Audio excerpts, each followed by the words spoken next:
Welcome back now for the news in detail. We start from Britain, which has doubled its maritime security in the Strait of Hormuz.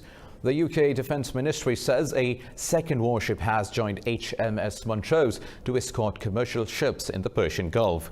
The heightened security measures come after a British oil tanker was seized by Tehran last week. The destroyer HMS Duncan will work with the frigate Montrose until she comes off duty in late August. The ministry said later in the year another Type 23 frigate, HMS Kent, will be deployed. Montrose will remain stationed until 2022 as part of the Royal Navy's permanent presence in the Middle East. The deployment aims to ensure continuous availability of ships to accompany merchant vessels. In Vienna, Iran's nuclear negotiator Abbas Araghchi says the emergency meeting with parties to the 2015 nuclear deal was constructive. The urgent meeting in Vienna was requested by Paris, Berlin, London and Tehran. Iran, China, Russia, the UK, France, Germany and the EU met in Vienna to discuss how to save the accord. Tehran says the meeting was a good step, but it will continue to reduce its nuclear commitments if the Europeans fail to salvage the pact. Iran's Deputy Foreign Minister Abbas Araghchi said everything was not resolved despite commitments. All remaining participants to the JCPOA are still committed and determined to save this deal, which is a big achievement of diplomacy in the recent years, and we will continue our efforts in that direction.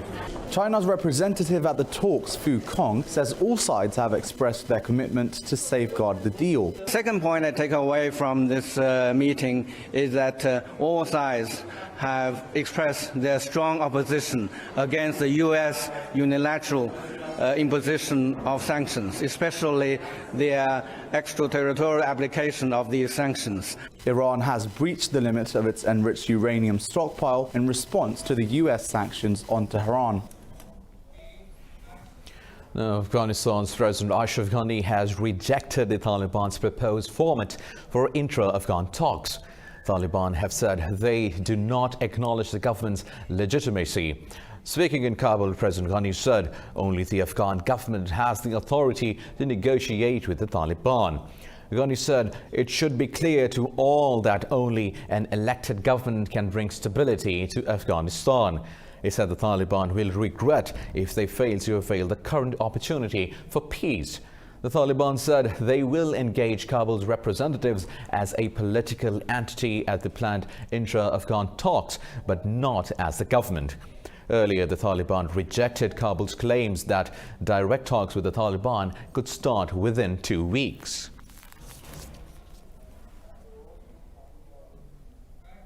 Still in Afghanistan, where 20 people were killed and 50 others wounded in an attack on the Kabul office of President Ashraf Ghani's running mate, Amrullah Saleh. The Interior Ministry said the attack began with an explosion followed by gunfire. The violence came the same day as Ghani marked the official start of the country's election season. Ghani is among 17 candidates vying for the top slot. The twice postponed presidential votes are scheduled for September 28.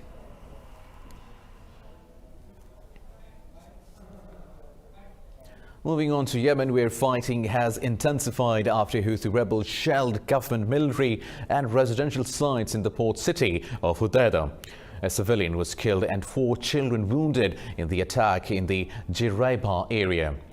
The government coalition has responded with a series of airstrikes on the rebel-held capital, Sana'a. Meanwhile, Houthi rebels claim they launched a drone attack on Abha airport in southwestern Saudi Arabia. Houthi media says the attack hit vital facilities at the airport, causing a suspension of air traffic. Saudi Arabia has not yet confirmed the attack.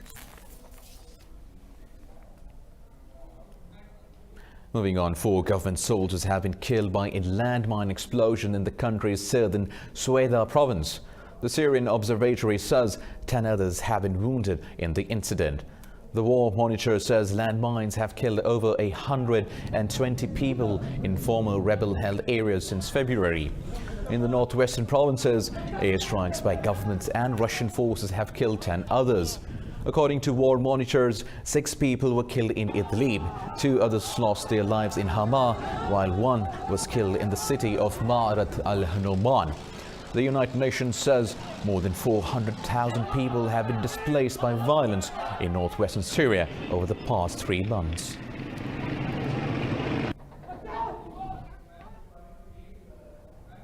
Now in Nigeria, the death toll from a Boko Haram attack on a funeral has risen to 65.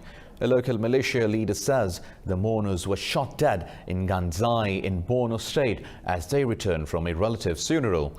Boko Haram fighters have intensified attacks on civilian and military targets in recent months. Last week, the group attacked a camp for displaced people outside Maiduguri. The decade-long ethno-religious violence has spilled into neighboring Chad, Niger and Cameroon. The conflict has killed 27,000 people and forced more than 2 million to flee their homes. In Sudan, protest leaders have rejected the findings of a probe exonerating the military council from the June 3rd massacre in Khartoum. Demonstrators took to the streets demanding an independent probe into the deadly crackdown. But the military council insists it did not order the dispersal of the sit-in, leading to the death of dozens of people. Meanwhile, the Sudanese military and armed groups have agreed to release political prisoners on both sides as part of the reconciliation deal. In another development, Sudan and South Sudan have agreed to extend a ceasefire with a rebel group operating along their border. The accord will grant humanitarian access to some areas affected by the conflict in Sudan. 4 people have been killed and over 60 injured after a mass shooting at the annual Gilroy Garlic Festival in California.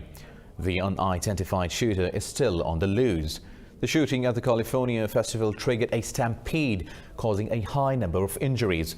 Police say at least 11 people suffered gunshot wounds.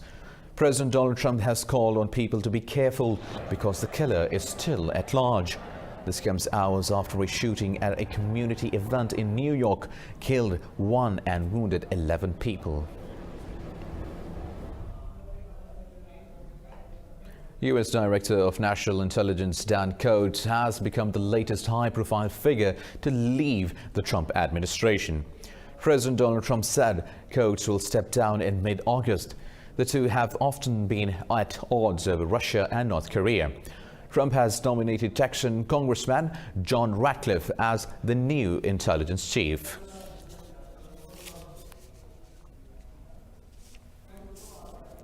Britain's Prime Minister Boris Johnson is off to Scotland to seek support for his Brexit plan and quell rising separatist sentiments. He will try to preserve the union by unveiling £300 million in extra funding for Scotland, Wales and Northern Ireland. But Scotland's Conservative Party leader Ruth Davidson has made it clear she will not back Johnson's no-deal Brexit plans. Scottish First Minister Nicola Sturgeon and her Welsh counterpart Mark Drakeford have also denounced the plan. Meanwhile, Trade Minister Liz Truss has pledged the National Health Service would not be put up for sale. This comes ahead of the negotiations on a free trade deal with the US next month. Moving on, Michael Gove, the newly appointed Chancellor of the Duchy of Lancaster, says the government is now working on the assumption of a no-deal Brexit. Gove said his team still aims to reach an agreement with the European Union. He wrote Britain will exit the EU on October 31st with no ifs and buts, and Brexit is happening. Britain's Prime Minister Boris Johnson has made Gove responsible for preparing for a no-deal. Meanwhile, opposition leader Jeremy Corbyn has said he will do everything to stop a no-deal Brexit.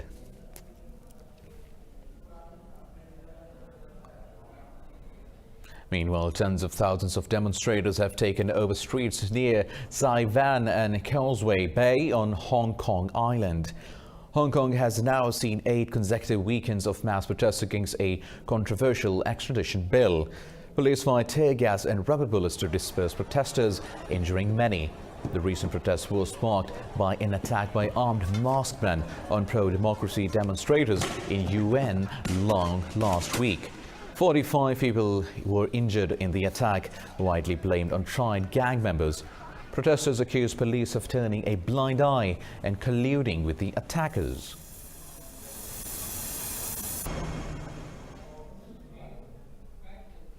Pakistan's President Arif Alvi has formally invited Iraq's President Dr. lead Sri Lankan catchers. Fishermen from both countries frequently stray into each other's territory and end up spending years in jails.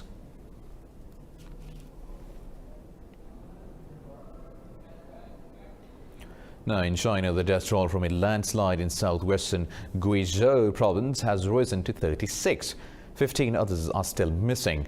The landslide at the village of Pingdi buried more than 20 houses. Rescue workers are trying to reach survivors as excavators dig through the collapsed hill. The government has granted over $4 million for rescue efforts and relocation of the victims.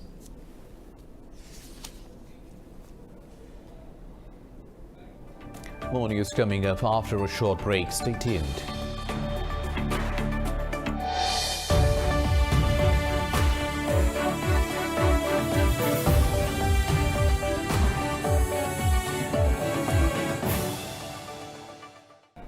Welcome back now. In the Democratic Republic of Congo, health workers in the eastern city of Goma are redoubling efforts to fight the Ebola outbreak.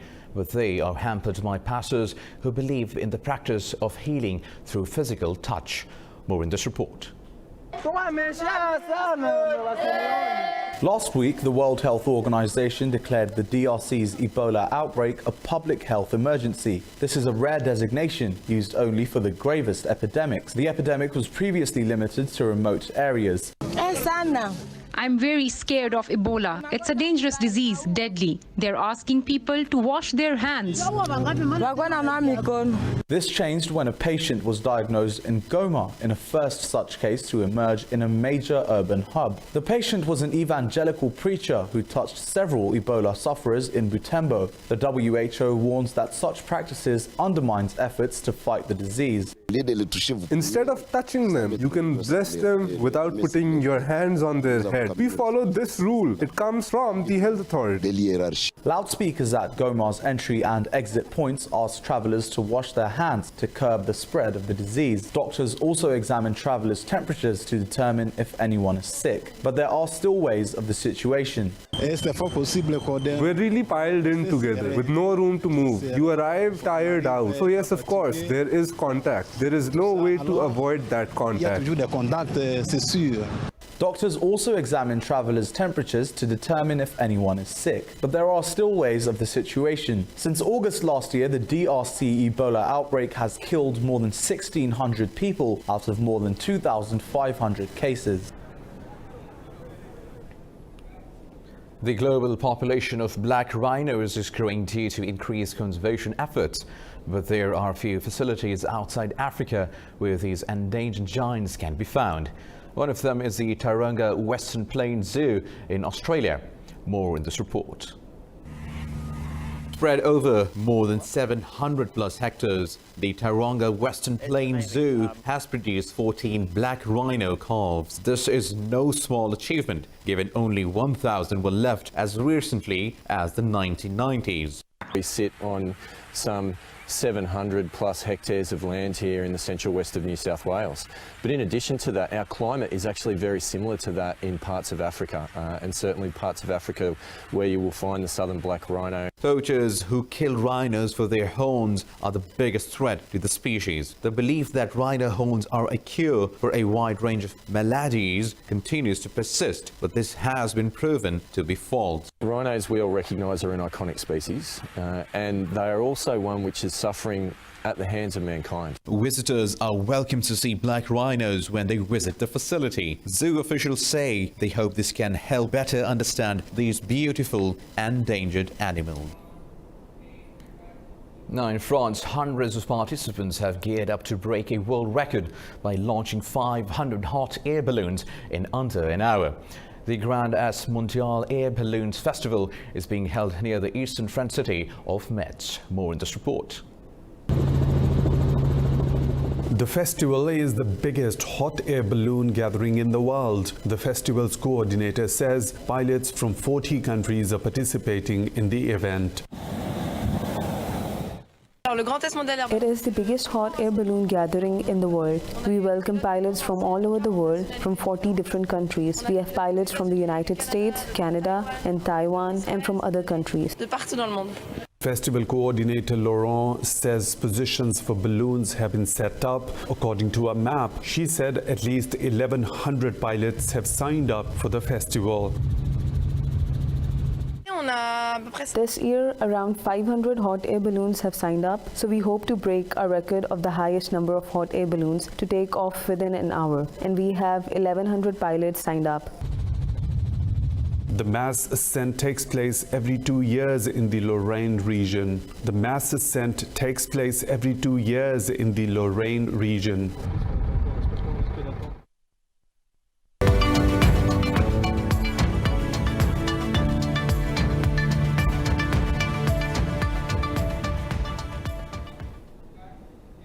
Now, Asian markets have fallen amid uncertainty over whether the US Federal Reserve Bank will cut its key lending rate. Low expectations of a breakthrough at trade talks between the United States and China in Shanghai later in the week also dragged on indices. Japan's Nikkei 225 is in negative territory, while falling Chinese industrial profits dampened press spirit in Shanghai and Shenzhen. The Hang Seng shed 1.5% after renewed clashes between police and protesters in Hong Kong. The Kospi dropped by 1.7% on the weak South Korean export numbers. Australia's ASX 200 bucked the negative regional trend, gaining 0.5%.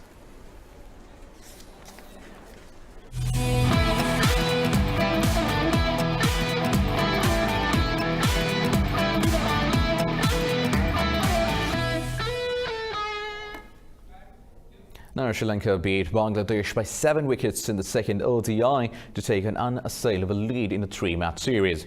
It is Sri Lanka's first home series win in over 3 years. Bangladesh won the toss and elected to bat first in Colombo. Wicketkeeper batsman Mushfiqur Rahim made an undefeated 98 as Bangladesh scored 238 for 8 in 50 overs.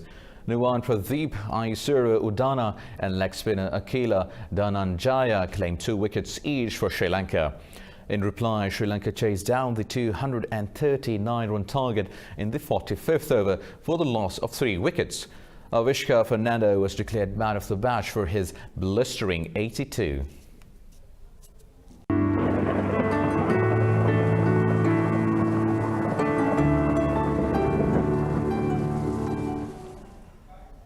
Now let's have a look at the weather updates across the globe.